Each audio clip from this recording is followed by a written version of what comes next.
अस्सलामुअलैकुम। आज मैंने हॉस्पिटल से ही डायरेक्टली व्लॉग स्टार्ट कर दिया। सबसे पहले मैं स्टोर वाले के भाई से मिला, फिर ये चाय वाले के साथ मिला। उसके बाद मैं सीधा बाहर आया, थोड़ा सा ऊपर चलने लगा।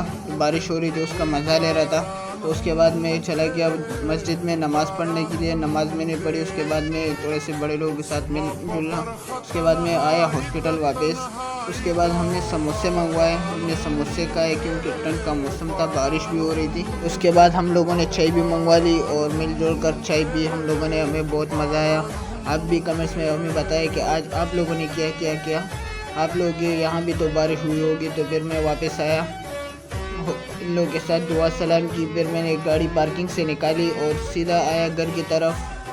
और ये यहाँ पर बहुत बारिश हो रही तो थोड़ा सा टाइम भी मुझे लगा। उसके बाद मैंने थोड़ा सा फ्रूट भी लिया। उसके बाद मैं आया सीधा घर की तरफ। आप मुझे बताओ ये व्लॉग आप लोगों को कैसे लगा। Thank you so much. वस्सलाम।